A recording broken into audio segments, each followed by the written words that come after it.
What is the meaning of activism? It means the policy or action of using vigorous campaigning to bring about political or social change. It's simple, right? But it encompasses far more. But why should you even care? Why does it even matter? Activism is a new thing to me. Through my university years, I have grown to be more politically active and socially aware. And last year was one of the biggest awakenings for not just me, but everyone around the world. Change is one thing we have all experienced this past year. A deadly virus swept the globe, changing our lives in ways we never imagined. The COVID-19 pandemic has seen a shift in our attitudes towards issues like race, climate change, women's and LGBTQ rights.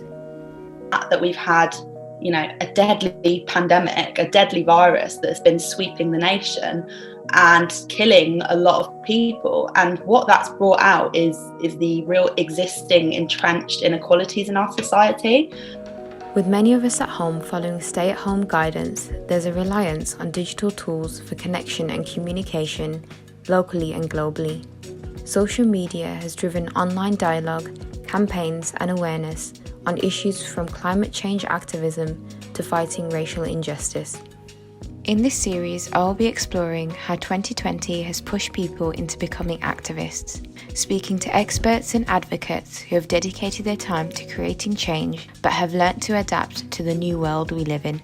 In this first episode, I speak to activist Zoe Plummer, who runs the Instagram account The Colourful Activist, with over 30,000 followers. She spoke to me about her Instagram page and her growth as an activist since the pandemic. And it's really been during the pandemic over the last year where, as I said, when confined, as we all have, to my house, and I haven't been able to get out and organise within my community and within political campaign groups and organisations as I would do normally, that actually online activism or online outreach has become a much bigger part of the work that I do. I think it was like March time, so probably about a year ago now, I kind of changed my Instagram account from what was just a purely personal account. I changed the name and I decided I was going to be posting on there a bit more regularly and talking about issues that were important to me rather than it being more just, sharing stuff for friends and family. The emergence of the internet has broadened the horizons for many activism groups. It has enabled activists and protest movements to distribute their goals easily and cost-effectively. Activists use social media to organise, network and mobilise direct action, spread frames independent of mainstream media, and discuss and debate issues. But it also is a platform to attack ideological enemies and preserve protest artefacts. I would argue, if you look historically, what social media also offers activists or the internet more broadly is also facilitating certain things that movements have always done. Movements have always produced their own media, whether that's through print cultures or through radio or mobilizing. So we see that the internet fulfills a kind of role in terms of bringing a lot of things together in one medium or one platform, although I think if we talk about the internet, we also need to disaggregate what we mean actually. Emailing is something very different than a website or a social media platform in terms of what you can do and what it enables activists to do. And I guess if you look historically at, as I said, really, really significant, important activists throughout history, like they haven't been politicians, they've been activists, they've been political people, they've been leaders, thought leaders within the community, campaigning on issues that they care about, whether that's LGBT rights, whether that's civil rights issues, whether that's women's issues, the suffragettes. All of these people, like pretty much all of the civil liberties and human rights that we have now, they haven't been necessarily afforded to us through parliamentary politics and through governments. And if they have, it's always been because of pressure outside of parliamentary politics. Unarguably, social media has bred a subsection of digital activism, a flood of Instagram accounts posting pastel infographics gaining hundreds of thousands of likes and shares.